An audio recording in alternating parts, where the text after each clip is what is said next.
محترم دوستوں اور معزز پردہ نشین خواتین، اللہ جل جلالہ عمن والہ کا بے انتہا فضل ہے، اسی کا کرم ہے، اسی کا احسان ہے کہ اس نے ہم کو ایمان جیسی عظیم الشان نعمت عطا فرمائی ہے۔ اس دنیا میں جو ہمارے پاس بہت بڑا سرمایہ ہے،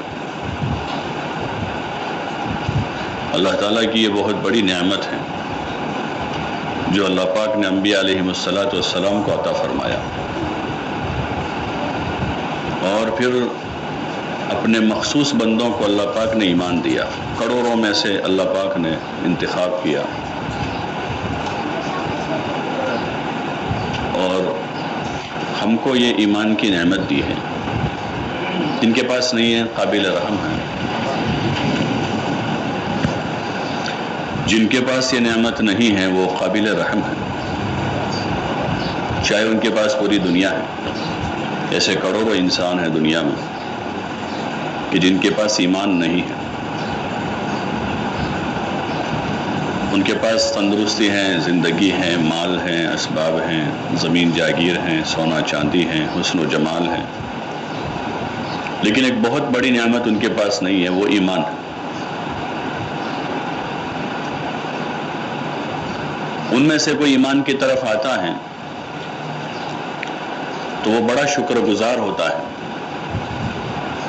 اس کا ذکر کرتا ہے، بہت بڑی نعمت مجھے ملی، اس کے خاطر وہ بڑی قربانی دے دیتا ہے، اس لیے کہ انہوں نے کفر کی زندگی دیکھی ہے، جہالت کی زندگی دیکھی ہے۔ حضرت عمر رضی اللہ تعالیٰ عنہ فرماتے تھے، ما عرف قدر الاسلام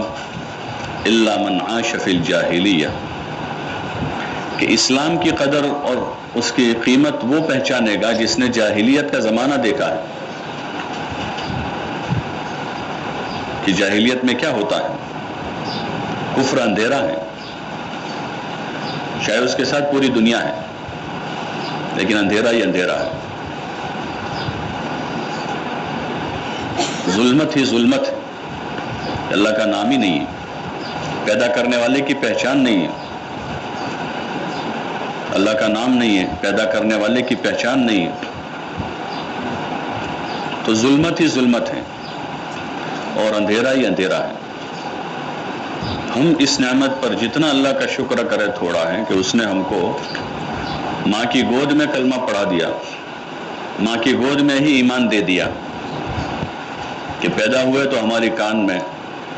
اذان پڑھی گئی، اللہ کا نام پڑھا گیا، حضور صلی اللہ علیہ وسلم کا نام نامی پڑھا گیا، اذان کے کلمات پڑھے گئے، بولنا شروع کیا تو پہلی کوشش یہ ہوئی ہمارے ماں باپ کی کہ ہمارا بچہ، ہماری بچی وہ اللہ کا نام بولے، یہی کوشش کرتے ہیں، اللہ بلواتے ہیں، اور وہی مسنون بھی ہے کہ سب سے پہلے جو لفظ زبان سے بولے بچہ تو اللہ بولے، سب سے پہلے سنے تو اللہ کا نام سنے، اس لیے پیدا ہوتے ہی اذان، بولنا شروع کرے تو پہلا کام ہی کہ اس کو اللہ کا نام سکھاوے۔ سوجھ بوجھ آئی ہے تھوڑی بہت، اب اس کو کچھ پڑھنا لکھنا سکھانا ہے، تو یہی ہے کہ بچے کو قرآن شریف سے ابتدا کروائی جائے، بسم اللہ الرحمن الرحیم، بسم اللہ کرواتے ہیں۔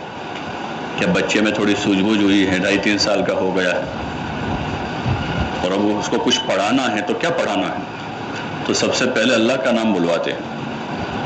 اللہ کی کتاب پڑھاتے ہیں۔ تو یہ اللہ پاک کے بڑے بڑے انعامات ہیں۔ اللہ تعالی ہمیں ان نعمتوں کی قدردانی کی توفیق عطا فرما۔ جن جگہوں پر یہ چیزیں نہیں ہیں، ظلمت ہی ظلمت ہے،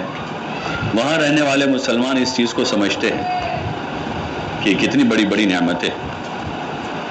اس لیے ہم شکر گزار رہیں اس پر، ان نعمتوں پر شکر کرے کہ اللہ نے کلمہ پڑھنے کی توفیق دی،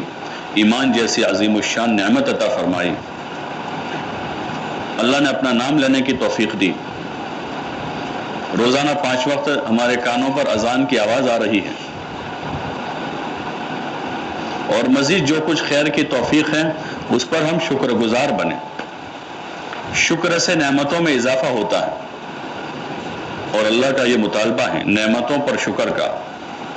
کہ ہم شکر گزار بنیں ان نعمتوں پر، نعمتوں کو یاد کریں، جو کچھ اللہ نے ہم کو فضیلتیں دی، ایمان دے کر فضیلت بخشی،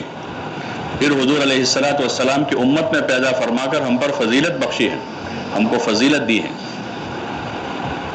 اور پھر جو ظاہری نعمتیں ہیں کہ اللہ نے زندگی دی، جوانی دی، صحت دی، مال دیا اور نعمتوں سے نوازا ہے، ان نعمتوں میں اللہ تعالیٰ کی طرف سے مطالبہ اپنے بندوں بندیوں سے یہ ہے کہ اس میں شکر گزار بنیں، ان نعمتوں کے ذریعے سے اللہ کو یاد کریں۔ بنی اسرائیل کو بھی اللہ پاک نے نعمتیں دی، ان میں انبیاء بھیجے اور ان کو ایمان دیا اور ان کو فضیلت دی، بڑی فضیلتیں دی تھی ان کو بھی اللہ نے، لیکن وہ ان نعمتوں میں شکر گزار نہیں بنے، تو اللہ نے یاد دلایا ان کو، یا بنی اسرائیل اذکروا نعمتی التی انعمت علیکم وانی فضلتکم علی العالمین، یاد کرو میری ان نعمتوں کو جو میں نے تم پر کی ہیں اور میں نے تم کو عالمین پر فضیلت بخشی ہے۔ تو یاد دلایا اللہ نے، جب وہ بھولے تو یاد دلایا، اور ہمارے کتاب میں قرآن شریف میں اس کو اتارا تاکہ یہ امت بھی بھول نہ جاوے، نعمتوں کو بھول نہ جاوے، اس لیے کہ بھلانے کے اسباب دنیا میں بہت ہیں، اللہ سے غافل کرنے کے، دین سے غافل کرنے کے، نعمتوں کو بھولنے کے اسباب بہت ہیں، اور وہ امتحان و آزمائش کے واسطے ہیں، کہ اسی میں آزمائش ہے سب کی، جتنی نعمتیں اور اسباب ہیں وہ آزمائش، جیسے جن کے پاس نہیں ہے وہ بھی آزمائش میں ہیں۔ لوگ کہتے ہیں کہ اللہ کسی کو دے کر آزماتا ہے، کسی کو لے کر آزماتا ہے، تو ایمان کے ساتھ، اسلام کے ساتھ جو ظاہری مادی نعمتیں ہیں، تندرستی ہیں، جوانی ہیں، حسن و جمال ہیں، مال دولت ہیں، زمین جاگیر ہیں، سونا چاندی ہیں، یا کسی کو اللہ نے کوئی عورت دی ہے، کوئی عورت ہے کسی کے پاس، بولنے کی صلاحیت ہے، جرأت اور ہمت ہے کسی کے پاس، تو یہ ساری چیزیں جو ہیں وہ آزمائش کے طور پر ہیں، یہ ساری چیزیں آزمائش ہیں، کہ اس میں اللہ پاک اپنے بندوں بندیوں کو آزما رہا ہے کہ اس میں کیا کر کے آتے ہیں، اور اختیار دیا ہے دنیا میں اللہ تعالیٰ نے اختیار دیا ہے، نیکی کرنے کی بھی راہیں کھلی ہوئی ہیں، بعض اللہ کے بندے بندیاں ہیں جو ہر وقت نیکی میں ہی ہیں،